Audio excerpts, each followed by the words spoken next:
Yo, what is up, fellas out there? I hope all is going well. This is going to be a very, very quick video.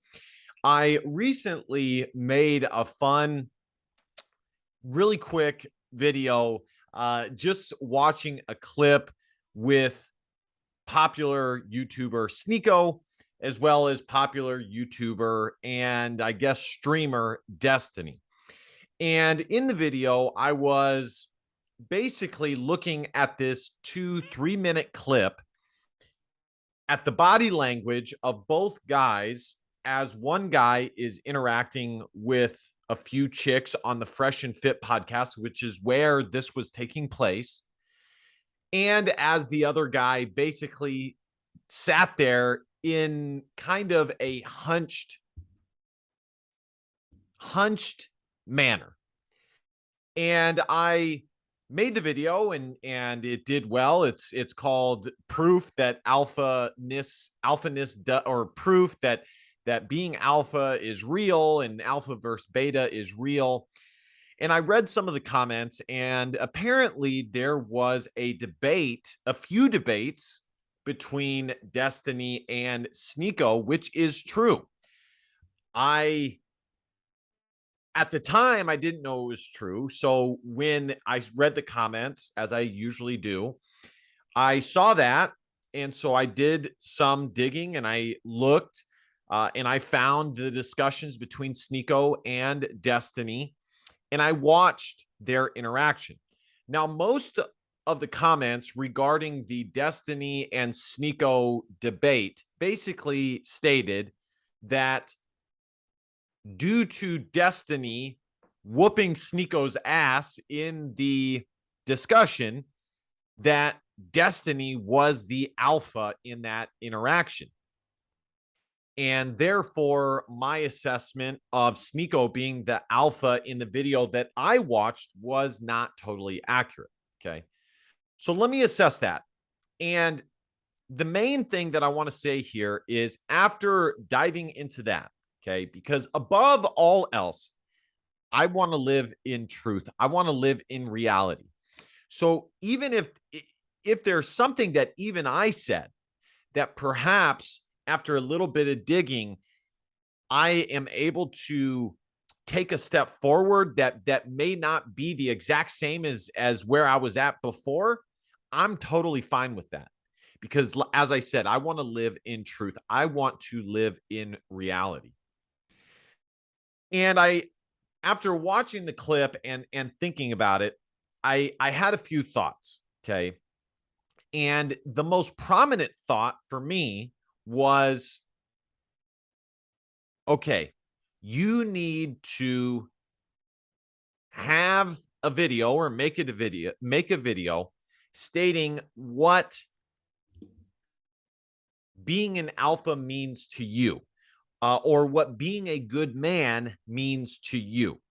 Because I think on so many of these YouTube channels, you hear that word being thrown around all the fucking time, and no guys really know what it means. Okay. Now, I would argue that on an instinctual level, all men know what it means. Okay.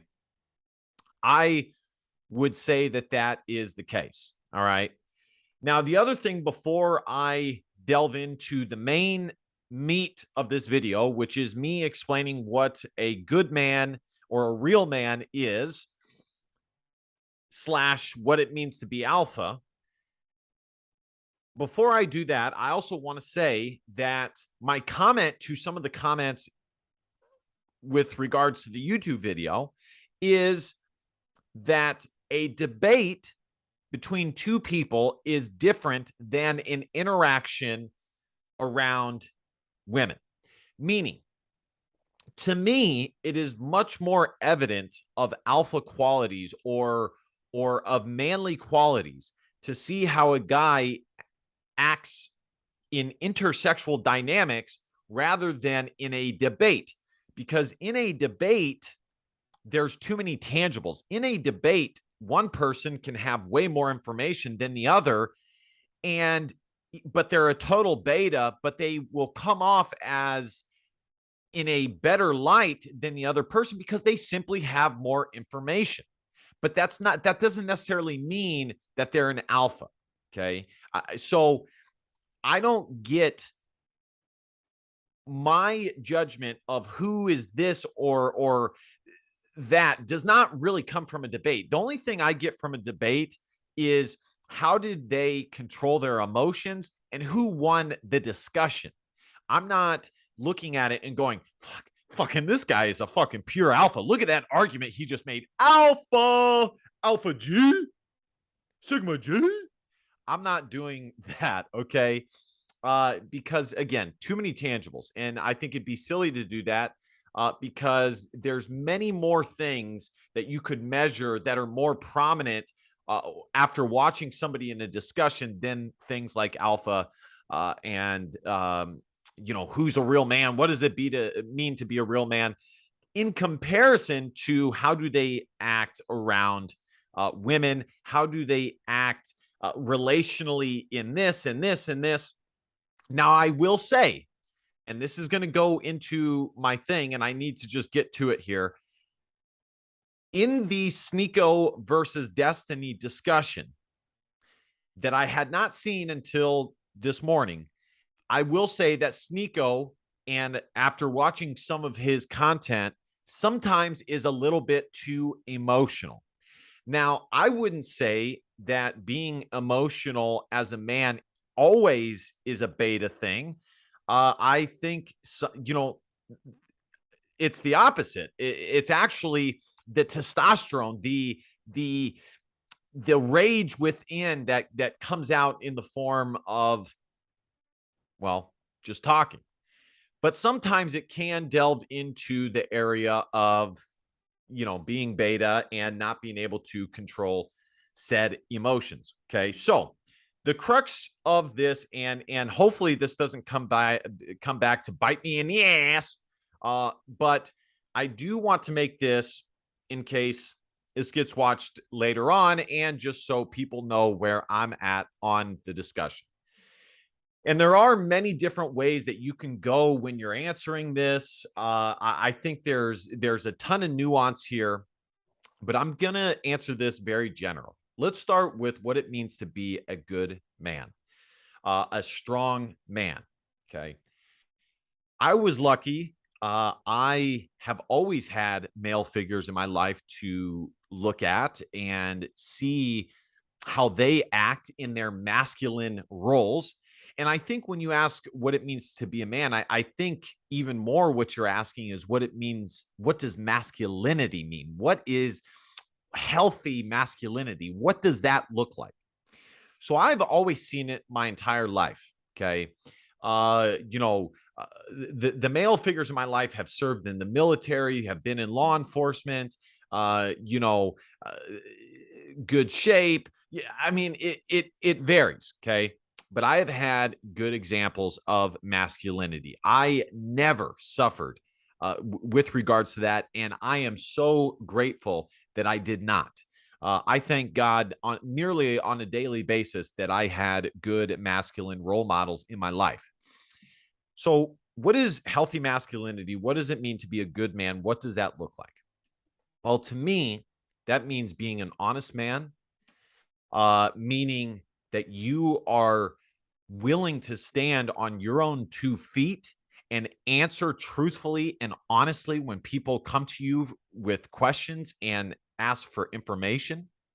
I think it means being a noble man, having a sense of honor with regards to your family, yourself, people associated with you.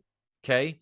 I also think when I think of what it means to be a good man, I think of a guy who is in shape, who takes care of his physique, who shows ambition, who shows a desire to build and to improve and to climb the mountain, even if the mountain, like that proverb or whatever you want to call it, where the guy keeps moving the rock up the hill and it keeps falling down, but he just keeps moving it anyways. That is what men are. Being a man means suffering, but persevering anyways. That's something you ladies don't understand. Being a man absolutely means to suffer and to continuously move that fucking rock up the mountain. Okay, there's no other way around it. Okay, so perseverance. Okay, I would also say that it means being able to see things through and being dedicated. So those would be the main qualities. Okay, being noble, brave, having honor in yourself, in your family, having self-respect, being honest. Okay, persevering while you're suffering and keeping moving anyways. Okay, those would be the main things that I would say. Now, if I were to describe, and I also said to be in shape. Now, if I were to describe it visually, okay, if as far, because I Sneeko and Destiny would say to Sneeko, well, the red pill and the manosphere's version of a man who has succeeded and is a real man is the bitches and the car and this and that. Okay, I would say that is a version, but it's not the only version.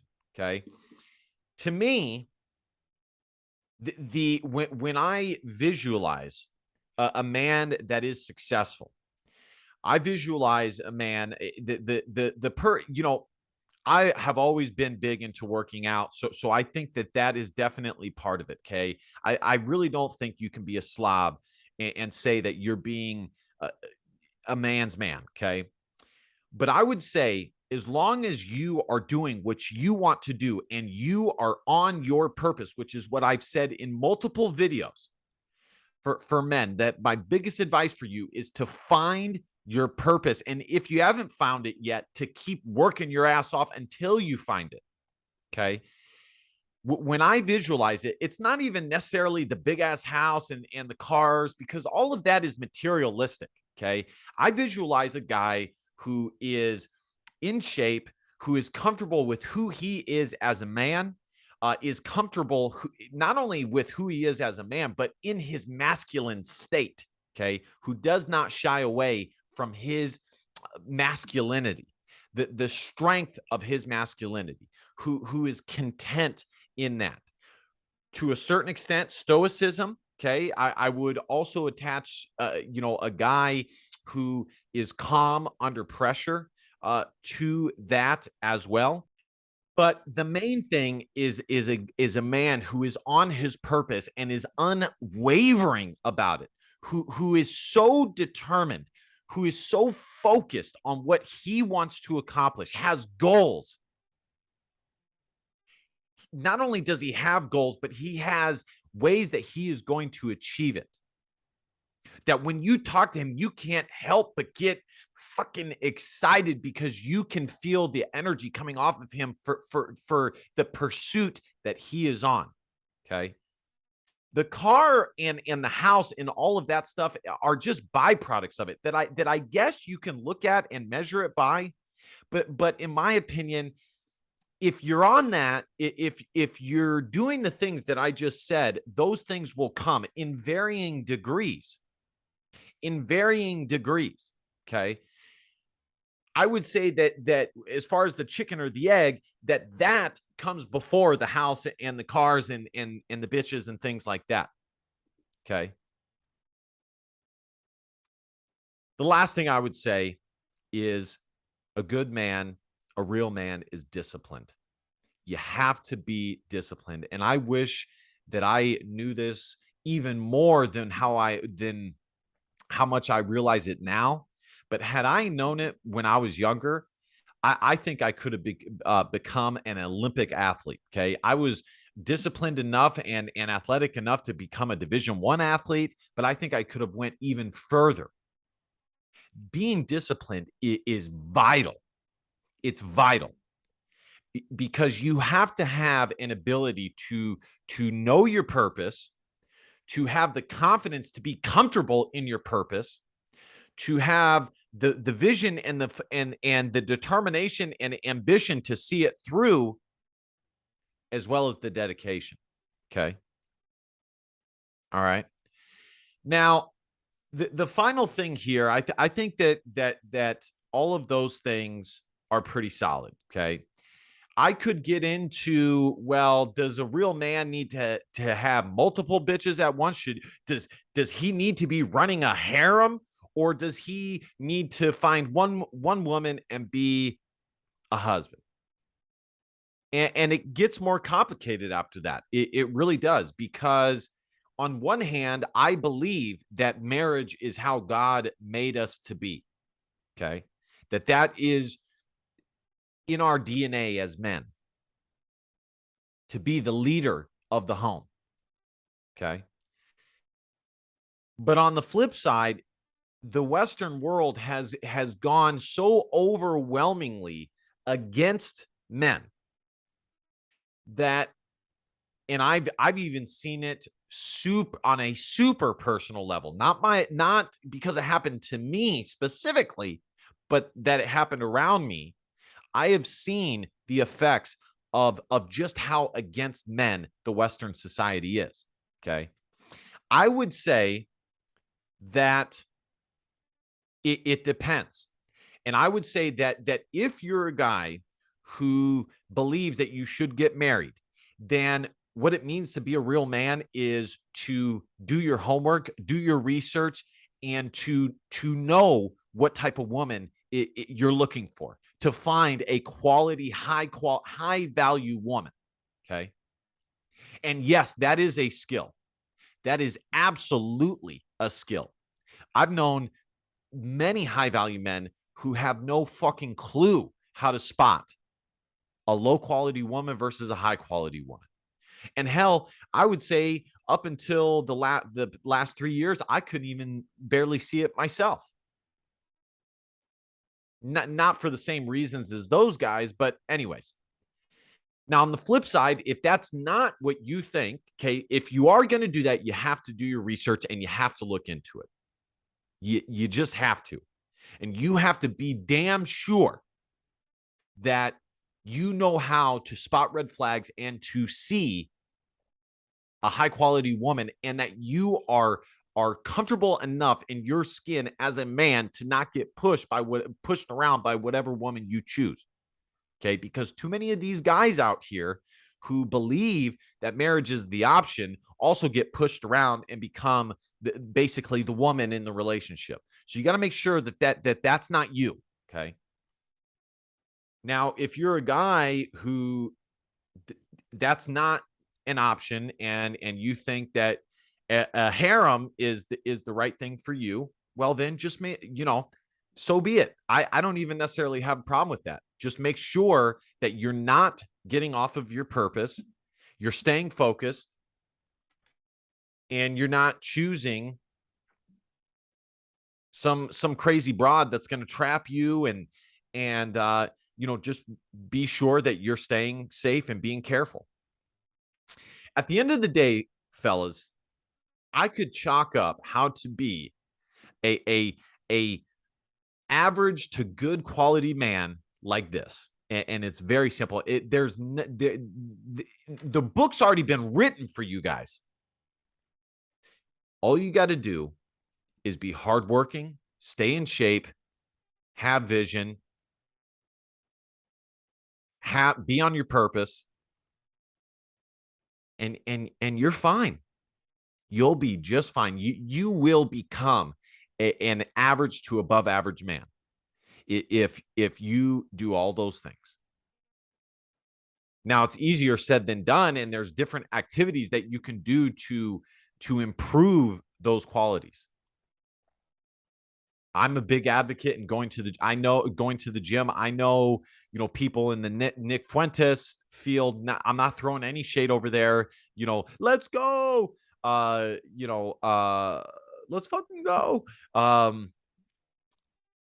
But they think that going to the gym is lame. I would say that the reason you go is one, it's cool to be ripped, but two, because it you are shown how to have something in your mind to make it happen by going to the gym, and you see the direct results of being dedicated and seeing something through to the end, and you can see the end results. How many bodybuilders have you seen who say that the biggest thing they got from bodybuilding was I think Joe Rogan even commented on this when he went to Taekwondo. The biggest thing you see is that all it takes is hard work, and the results will come. The results will come. Now, alpha versus beta, listen, it's not a big deal to me, quite frankly. I think as long as you are a masculine man, you'll be in the upper echelon, especially in society today, because there's so many fucking pussy ass guys out here. You'll probably be all right. I would say that a beta man is someone who is not in control of his emotions, who gets pushed around both emotionally and physically by women. When you see them, they never appear big. They're always scrouched, and they shrink. They're quiet. They're reserved. There's nothing big about them because, well, they're weak. And that's how I would describe it, is a weak man or a weak person. Now, I remember reading when I, got into the red pill stuff, that in all reality, to be a successful person in a relationship as a man, you need to have both the best of alpha qualities and beta qualities. You need to have both. You need, especially if you want to be in a relationship, a monogamous, monogamous relationship, because you need to have the beta-ness of being able to provide and basically care for someone else, but you also need the alpha qualities to get said resources in order to take care of that person. So it's both. The answer is probably both. It's somewhere in the middle. Okay. So I hope that helps, guys. I don't want to make this too much longer. I hope that answers any questions. That's how I view what a masculine man is, what a good man is, what a strong man is. And that is how I view alpha versus beta. The alpha versus beta thing, I'm not as, into, I guess, as the other, because I believe, as I already said, that if you're a strong man, then by virtue, you will not be a beta. Okay. I would also say that the last thing I want to add is that betas, well, quite frankly, anytime they're in a relationship, they are totally being led. Whereas someone who has more alpha qualities is never led. They are always holding frame. And that is one thing that I will hold true from Rollo Tomasi's stuff, is the frame. And how much are you holding frame? Now, you can end up getting too much into that and focusing too much on that instead of just being yourself and just reacting naturally. But anyways, all right, guys, I hope that helps you out. If you have any questions, comments, please comment in the comment section. Like, comment, share. You know the drill. The subscribes are going way up. This channel's only been going for a couple months. I appreciate all of you who have been subscribed to the channel. Keep it up. Share with your friends, your boys, your homies, your girls. Whatever you want to do. I will see you goofballs next time. DBAP, don't be a pussy willow, and facts are feelings, because your feelings just don't matter. Love you guys. See you guys next time. Bye-bye.